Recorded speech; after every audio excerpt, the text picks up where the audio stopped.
Metalworkers Union Numsa commenced its national strike today over salary disputes. The union is demanding an 8% wage increase for its members. 430,000 workers across 9,000 steel and engineering companies countrywide are set to down tools. Our reporter Heidi Giokos is in Mary Fitzgerald Square in Johannesburg, outside the industry's bargaining council chambers. She's joining us now this hour on the Media View. Good afternoon, Heidi. What's the latest you can tell us about this Numsa strike?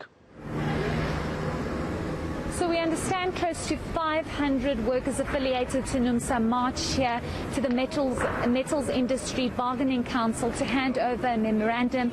I must say, Dan, I have not seen a strike of that magnitude since 2019 due to the COVID-19 pandemic regulations.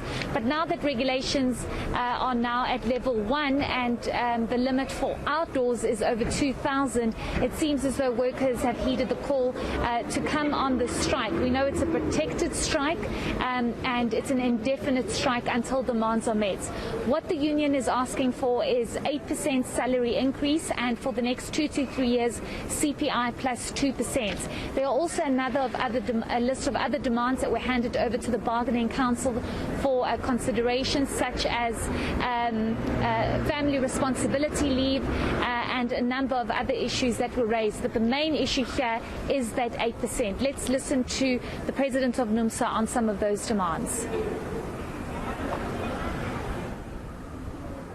The Numsa demands are absolutely not affordable. We have countered with what we believe is a fair offer, an offer that requires serious consideration by the organised labour movement. The offer is also packaged in a 3-year deal.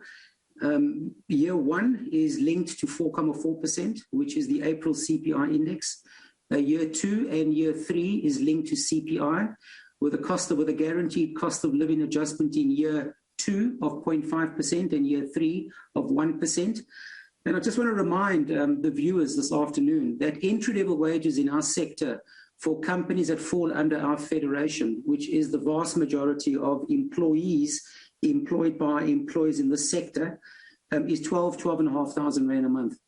Now, we're talking about a general labourer in the sector with guaranteed statutory benefits ranging from pension, provident fund, family responsibility leave and the like, and an entry-level rate without the increases that I've referred to equates to a monthly take-home package of 12,500 Rand a month.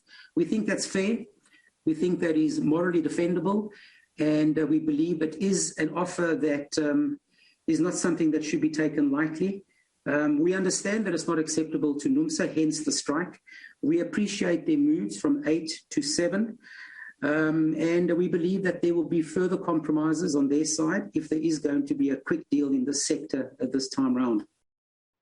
Okay, apologies for that, Heidi. We're just playing Lucio Trentini from the Steel and Engineering Industry Federation of South Africa, basically explaining their position that currently the demands by Numsa are not affordable, but he's hoping there could be some compromises. You have spoken to the workers' representatives there as well. Are they willing to compromise?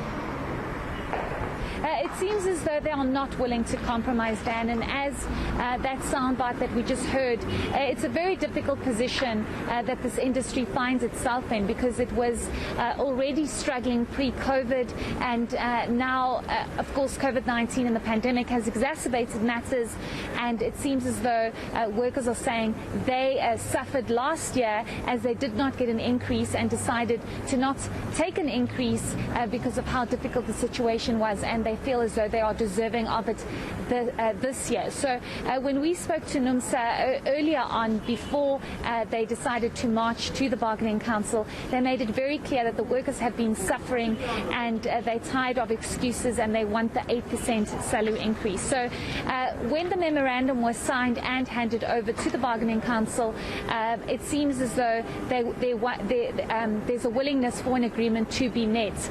But of course, they'll have to sit around around a table again and have that discussion. But as I mentioned earlier, it's an indefinite strike, and Numsa seems to not be budging and saying that if they do not get that 8%, they will continue striking. What it's going to do to the sector and the industry, many are concerned about this, but Numsa saying it's about time their demands are met. Indefinite strike on the cards. Negotiations possible again? Is that the sense you got from the union, that they are willing to sit around the table again and find a settlement?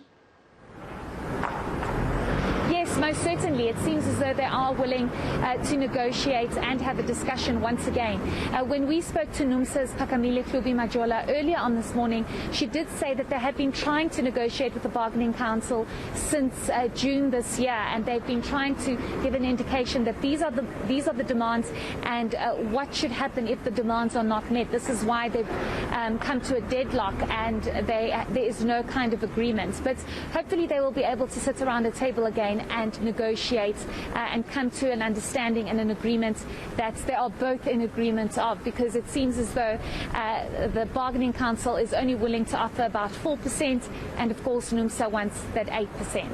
Thank you very much, Heidi Giokos, for that latest update about the Numsa strike, which is underway and, of course, affecting the steel and engineering industry. We'll have to wait and see how that gets resolved.